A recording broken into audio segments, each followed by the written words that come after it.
En esta ocasión vamos a estudiar el tema de las subestaciones eléctricas.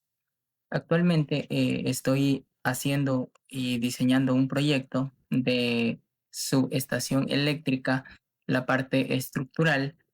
Entonces quiero compartirles cuáles son los criterios principales, las consideraciones, la configuración para el diseño estructural de este tipo de estructuras. Aquí podemos ver en esta foto, en esta imagen, la configuración típica de esta tipología de estructuras eh, denominada subestación. Ahora vamos a pasar a una siguiente imagen. Por ejemplo, aquí podemos ver la configuración, equipos. Por ejemplo, aquí hay lo que son transformadores, aisladores. Bueno, existen muchos más equipos que hay que identificarlos por parte del eléctrico para conocer cuáles son los pesos de cada uno de estos elementos. Hay que identificar la acción de las fuerzas de cada uno de estos elementos para poder aplicarlos al modelo y hacer un análisis adecuado. ¿Cuál es la configuración general de este tipo de elementos? Es la que les estoy presentando en esta imagen. Generalmente, este tipo de estructuras tienen lo que son elementos tipo ángulo. Es muy común este tipo de configuración por cuestiones de mercado también, ¿no? La configuración, como podemos apreciar, es columnas y elementos horizontales tipo cerchas con ángulos en sus vértices y montantes y diagonales. ¿Qué es lo que hay que tener en cuenta y lo que hay que considerar en estos elementos? Es el tema de las cargas. ¿Cuáles son las cargas? La carga de cada uno de estos equipos. Asignarlas adecuadamente, distribuirlas adecuadamente y establecerles un patrón adecuado. Por ejemplo, normalmente cuando se diseñan otro tipo de estructuras, digamos casas, cualquier otro tipo de estructuras, la mayoración la tenemos identificada con la NEC, ¿ya? Pero para este tipo de estructuras tenemos una normativa eh, que les voy a presentar a continuación, la cual nos da el código de la Asociación Americana de Ingenieros Civiles. ¿Ya? Es esta, la ACE, ¿ya? Esta es una normativa de Substation Structure Design Guide. Es una guía para el diseño estructural de este tipo de estructuras. 113, justamente esta es la normativa que he estado siguiendo, he estado tomando en consideración. Por ejemplo, otra de las fuerzas que se considera es la del viento. Este tipo de estructuras hay que obligadamente aplicarle lo que es la fuerza del viento. Entonces, en esta sección también les voy a mostrar qué parte se encuentra la fórmula para poder calcular esta fuerza del viento. Bien, en la página 42, la ecuación 3.1, aquí podemos apreciar los parámetros que se involucran para el cálculo de la fuerza del viento. Les voy a desplazar para más o menos tener una idea y luego les voy a mostrar enseguida el cálculo en Word, donde yo ya lo tengo cuantificado. Bueno, aquí tenemos prácticamente tenemos los términos que justamente los vamos a mostrar para mayor entendimiento en el cálculo que yo lo desarrollé. Vamos a desplazarnos. Por ejemplo, aquí tenemos el primer término, tenemos lo que son las categorías de exposición, ¿ya? Acá tenemos la fórmula para definir el factor de caseta. eh, Acá tenemos todos los demás coeficientes. De hecho, más acá adelante, bueno, aquí están los mapas americanos, también el tiempo, digamos, este es, por ejemplo, el periodo de diseño. Eh, Miren, aquí tenemos los demás coeficientes en función de la exposición. Ya, acá están la continuación, acá tenemos más tablas y está prácticamente todo el procedimiento para calcular lo que es la fuerza del viento. Ya, les voy a mostrar en mi... Ok, aquí tengo la fórmula que vamos a ir revisando. Por ejemplo, este es un coeficiente dependiendo de las unidades en que se esté trabajando. Más adelante lo vamos a ver el valor. Por ejemplo, acá tenemos el KZ que íbamos viendo, tenemos lo que es la velocidad, tenemos un factor de importancia del viento y vamos a ir así viendo. Por ejemplo, primero tenemos que identificar cuál es la altura de nuestra estructura. En este caso, la altura de la estructura nuestra es de 11,20 metros. Como es una guía americana, entonces están trabajando en pies para poder ir interpolando en las tablas que presentan, lo transformé a pies. En este caso, la exposición, generalmente esto depende de la ubicación de la estructura y del conocimiento que se tenga de dónde va a ser la implantación, ¿no? En este caso se está optando por una zona C, porque obviamente no es una zona urbana protegida eh, y tampoco es el otro extremo, ¿no? Generalmente esto, como recomendación, hay que leer cada una de las categorías y bueno, poder escoger la que se adapte más o a la final ir haciendo una iteración, ¿no? Probando, decir, a ver, si utilizamos este caso que sea extremo, el- si nos está disparando, entonces le vamos bajando un poco hasta ir optimizando, ¿no? En este caso, como es el diseño, nosotros tenemos la posibilidad de ir iterando, ir probando, ir viendo, ¿no? Entonces, este es el factor de exposición, el KZ, que obviamente depende de la categoría que tomemos. Y bueno, aquí yo voy referenciando a las tablas, que son las tablas que les mostré en el texto. Por ejemplo, aquí si nosotros tenemos entre 30 y 40, por ejemplo, hay que hacer una interpolación y se va consiguiendo cada uno de los factores. Bueno, aquí hemos conseguido los factores. em, y bueno, aquí tenemos el factor de ráfaga, que es este componente, este término, eh, dependiendo del tipo de estructura. En este caso, justamente he usado esta fórmula de esta guía porque como estamos con una estructura especial, se podría decir, o sea, no es una edificación o tampoco es una fachada o algo que tenga una área expuesta para que se aplique directamente la fuerza del viento. Entonces, en este caso es una estructura reticulada, es decir, una cercha que prácticamente los puntos de acción van a ser los nodos. De toda el área no va a estar expuesta todo el 100%, solo las áreas eh, que aportan, digamos, los lados o anchos de los perfiles, nodos, etcétera. Ya. Entonces, en este caso, siguiendo esa línea, ese tipo de estructura que es reticulado, se consigue, por ejemplo, el factor de ráfaga, que es en este caso, asimismo la velocidad del viento, depende de la ubicación, pero bueno, mínimo tiene que ser 75 kilómetros por hora. Y aquí está el coeficiente Q, que es el que depende de las unidades con las que se esté trabajando. Y bueno, aquí están todos los parámetros que se consiguió del proyecto. Y bueno, aplicando la multiplicación, se tiene la presión del viento, que justamente es, con estos coeficientes arroja en newton por metro cuadrado. Bueno, nosotros generalmente, en mi caso, yo domino más el tema de los kilogramos fuerza por metro cuadrado, entonces aquí tengo el cálculo, ¿no? Aproximadamente 23,9. Sin embargo, aquí hay un criterio, o sea, nos está faltando a un término que es un coeficiente CF.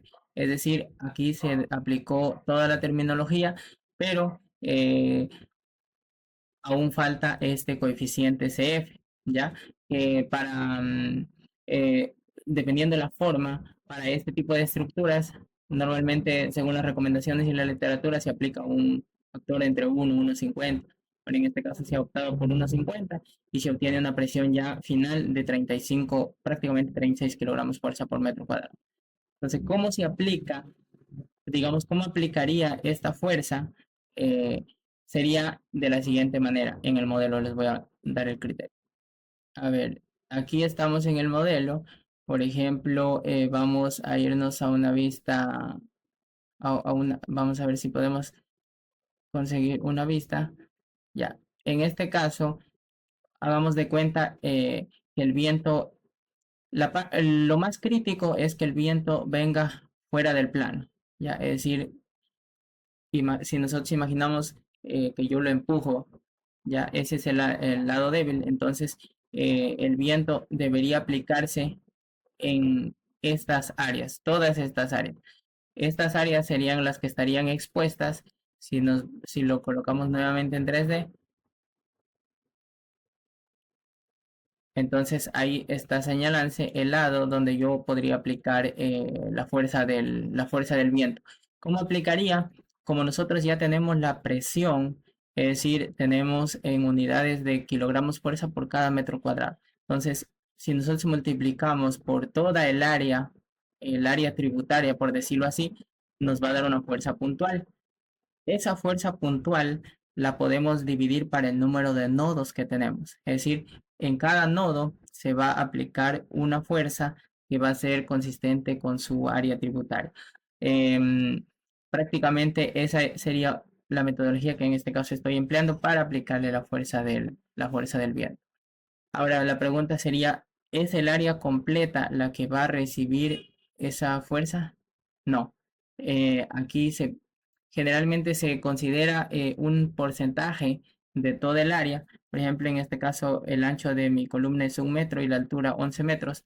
Entonces tendría 11 en total, 11 por 1, 11 de área, pero efectivamente ha de ser qué sé yo, entre el 15, 20% a 25% de esa área en realidad la que estaría soportando, porque los demás son espacios vacíos, ¿no? Entonces, esa fuerza se la divide para el número de nodos y se la aplica.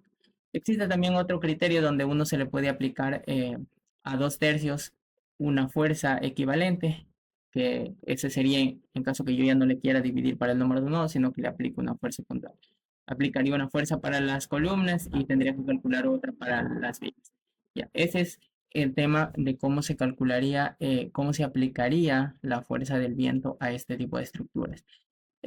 ¿Cuáles serían la forma, cómo se combinarían estas cargas? Les voy a mostrar la tablita aquí en la guía. Ok, entonces aquí está la tabla para aplicar las respectivas combinaciones.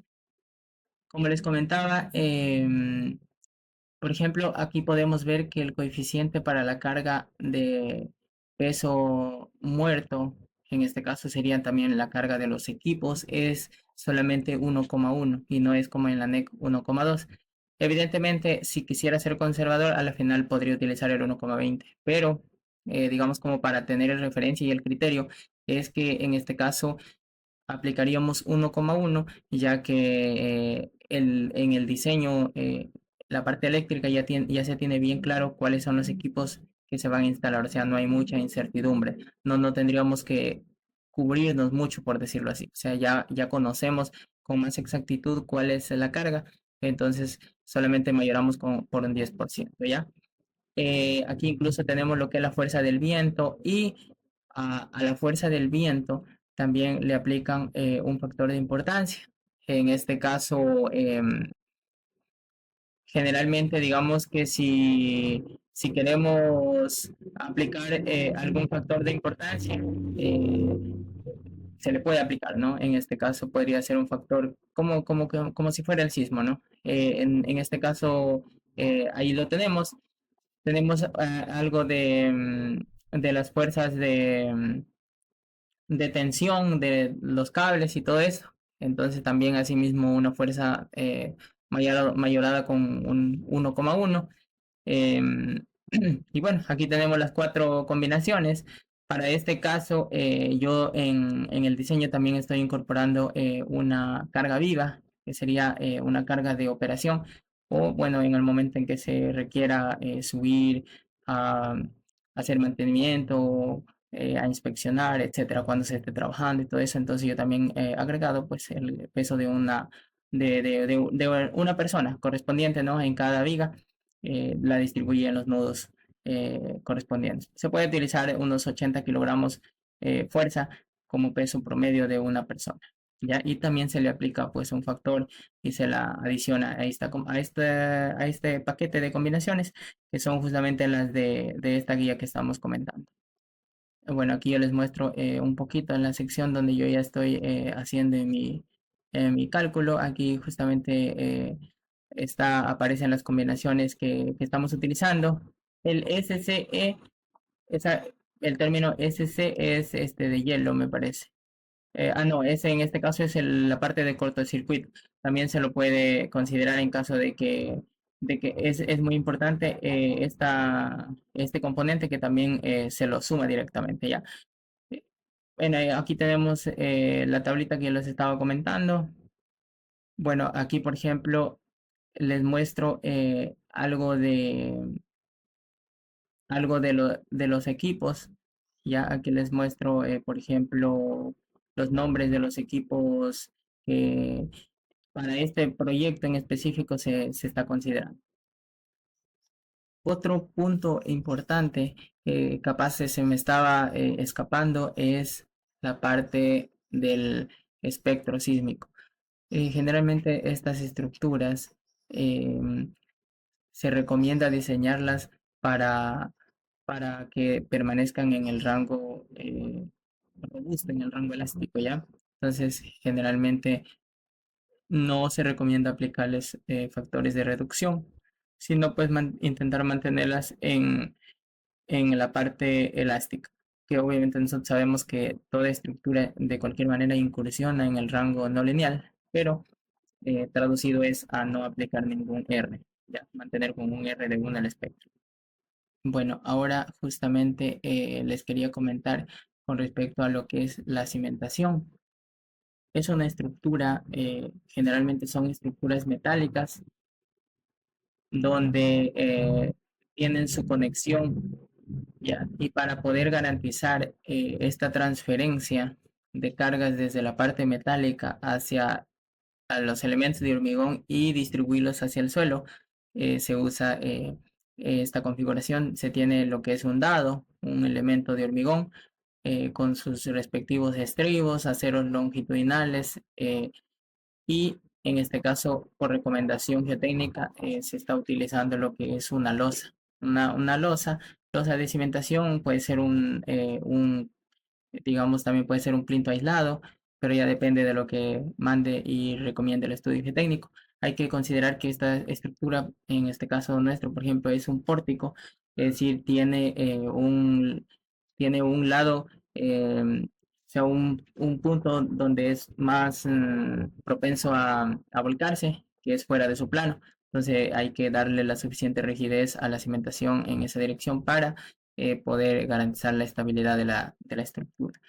Ya, generalmente para transferencia se sabe utilizar lo que es una placa base y esa placa base se la sujeta con los pernos de anclaje al hormigón.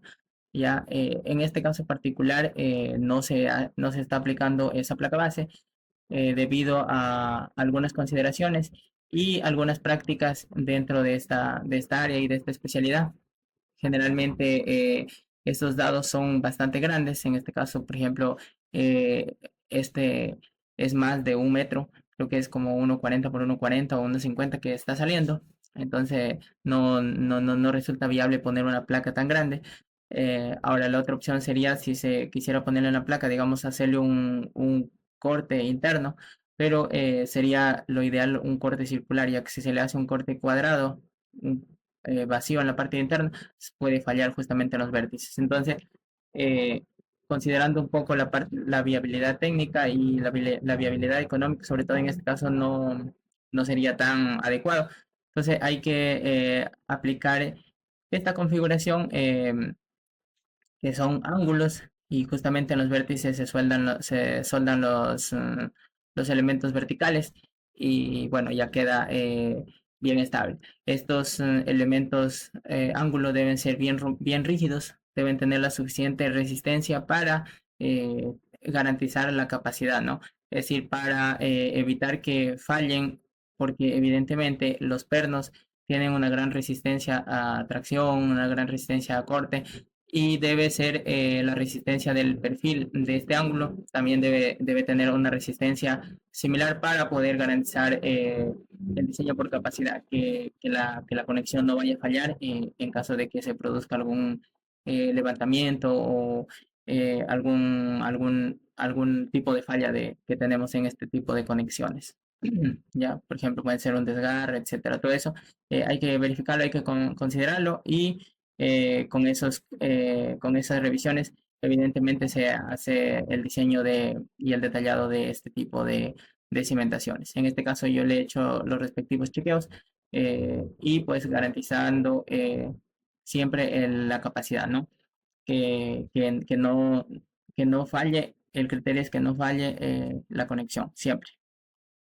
Bueno, una de las ventajas de este tipo de estructuras es que al tener cuatro vértices es, es una cimentación que evidentemente es en forma asimétrica, ¿no? Digamos, evidentemente un lado estará tracción y un lado estará compresión y viceversa, ¿no? Entonces justamente, pero son dos elementos, y estos dos elementos ya ayudan a equilibrar.